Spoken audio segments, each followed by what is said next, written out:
మన ప్రభు అయిన యేసుక్రీస్తు శ్రేష్టమైనటువంటి నామములో మీ అందరికీ నా హృదయపూర్వకమైన శుభాలను వందనాలను తెలియచేయుచున్నాను.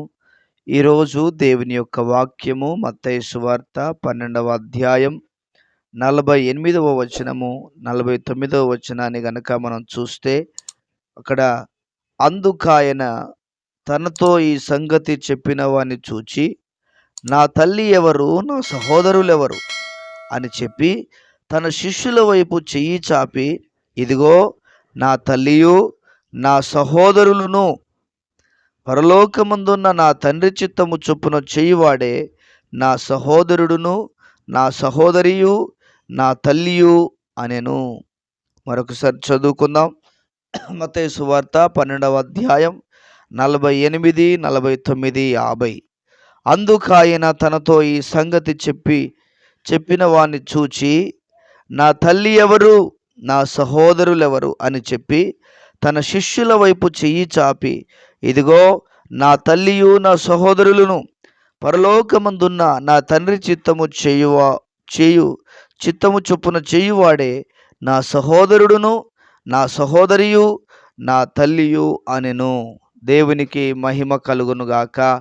క్రీస్తునందు ప్రియమైనటువంటి దేవుని బిడ్డలారా, ఈ వాక్యమును వింటున్నటువంటి మీ అందరికీ ముందుగానే అడ్వాన్స్గా క్రిస్మస్ యొక్క శుభాలను ఆశీర్వాదాలను తెలియజేయుచున్నాను.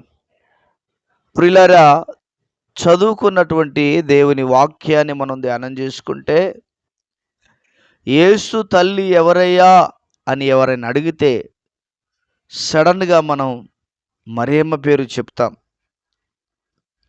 ప్రియులారా, మరియమ్మ ధన్యురాలు, మరియమ్మ దీనురాలు, మరియమ్మ భక్తురాలు, మంచి దైవభక్తి కలిగినటువంటి వ్యక్తి.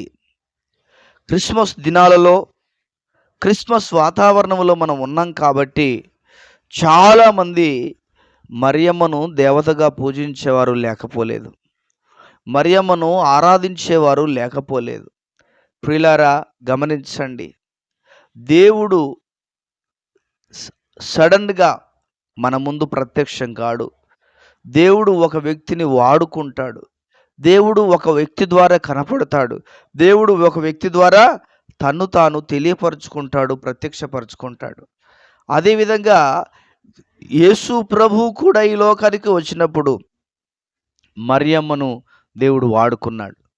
మరియమ్మ ద్వారా లోకానికి వచ్చాడు, అంతవరకే. కానీ మరియమ్మ దేవత కాదు, మరియమ్మ పూజ్యురాలు కాదు, ధన్యురాలు, ధన్యత కలిగినటువంటి వ్యక్తి. చూడండి, ఇక్కడ యేసు ప్రభు ఒక దగ్గరుండి వాక్యాన్ని బోధిస్తూ ఉంటే, బయట ఉన్న కొంతమంది, బయట ఉన్నవారు ఏమంటారంటే, ఇదిగో నీ తల్లి నీ సహోదరులు వచ్చారయ్యా బోధకుడా అని అంటా ఉంటే, ఆయన అన్నాడు, ఎవరు నా తల్లి, నా తల్లి ఎవరు, నా సహోదరులు ఎవరన్నాడు. నిజానికి ఈ లోకానుసారంగా మనం చూస్తే, ఈ లోకానుసారంగా మనం మాట్లాడితే, అక్కడ యేసు ప్రభు తప్పు చేసినట్లుగా కనపడతా ఉంది. నా తల్లి ఎవరు, నా సహోదరులు ఎవరు అంటున్నాడు ప్రభు. ఏమండి, మనందరికీ తెలుసు మన తల్లి గురించి, మనందరికీ తెలుసు యేసు ప్రభు తల్లి ఎవరో.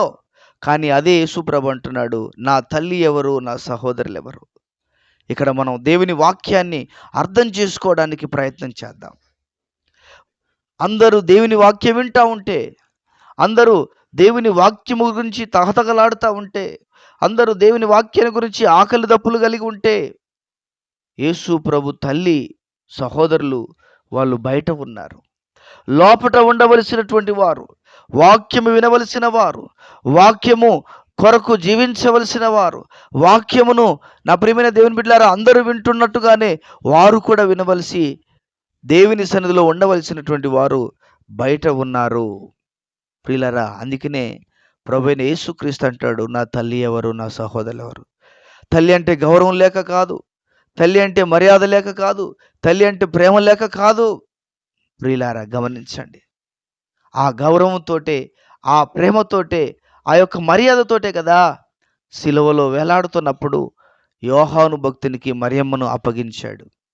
ఒక పెద్ద కుమారునిగా, కుటుంబ పెద్దగా ఆయన బాధ్యతను ఆయన నెరవేర్చాడు. విన్నారా?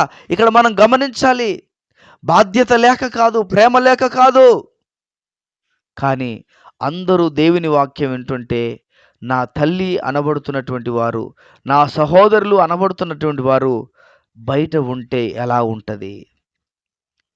నా కుటుంబం మాదిరిగా లేకపోతే, నా కుటుంబమే మాదిరి చూపించకపోతే నేను ఏమని చెప్పను అనేటువంటి ఆ విధానంలో మనం అర్థం చేసుకుంటే, అక్కడ అంటున్నాడు, శిష్యుల వైపు చేయి చాపి, వీరే నా తల్లి, వీరే నా సహోదరులు, పరలోకమందున నా తండ్రి చిత్తము చెయ్యివాడే నా తల్లియు, నా సహోదరుడు, నా సహోదరి అంటున్నాడు.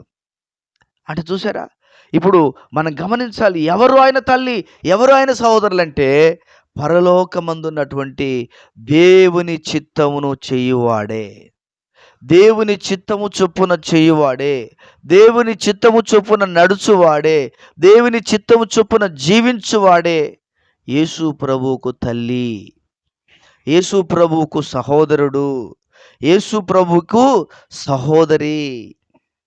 గమనించండి ప్రియమైన దేవుని బిడ్డలారా, తప్పుగా అర్థం చేసుకోవద్దు. దేవుని మాటలను పాజిటివ్ కోణంలో మనం ఆలోచన చేయాలి, నెగిటివ్ కోణంలో ఆలోచన చేయొద్దు. జనాలను చూసి, శిష్యులను చూసి అంటున్నాడు, వీరే నా తల్లి, నా సహోదరులు, పరలోకమందున నా తండ్రి చిత్తము చెయ్యివాడే నా తల్లి, నా సహోదరుడు, నా సహోదరి అంటున్నాడు. అంటే ఈ లెక్కను చూస్తే మనము కూడా ఆ లెక్కలోనికి వెళతాము. కనుక ప్రియమైన దేవుని బిడ్డలారా, మనము పరలోకమందున్న దేవుని చిత్త ప్రకారంగా జీవించువారముగా మనం ఉండగలగాలి. పరలోకమందున్న తండ్రి చిత్తమును చేయువారుగా మనం జీవించగలిగినప్పుడు ఆయన తల్లిగాను, ఆయన సహోదరుడుగాను, ఆయన సహోదరిగాను మనం పిలువబడతాం. కనుక ఈ లోకములో ఎంతసేపు ఉన్నా, ఎన్ని రోజులున్నా అది కొద్ది కాలమే, కానీ దేవుని దగ్గర స్థిరమైనటువంటి నివాసం మనకున్నది. కనుక ప్రియమైన దేవుని బిడ్డలారా, ఆయనను హత్తుకుందాం, ఆయన యొక్క విధి విధానాలలో ముందు కొనసాగుదాం. అటువంటి కృపా భాగ్యమును ప్రభువు మనందరికీ అనుగ్రహించునుగాక. ప్రార్థన. ప్రియుడవైన పరలోకపు తండ్రి, వందనాలు. విన్న వాక్యాన్ని మా వినికిడిలో దీవించండి, మా వినికిడిలో ఆశీర్వదించండి, మా జీవితాల్లో గొప్ప కార్యాలు జరిగించండి, ఉన్నతమైన మేలుల చేత నింపండి, దీవెనల చేత నింపండి, ఆశీర్వాదాల చేత నింపి మీ నామానికి మహిమను తెచ్చుకోమని యేసు ఉన్నతమైన నామములో ప్రార్థన చేసి వేడుచున్నాము తండ్రి. Amen, amen. దేవుడు మనందరినీ దీవించి ఆశీర్వదించునుగాక. ఆమెన్.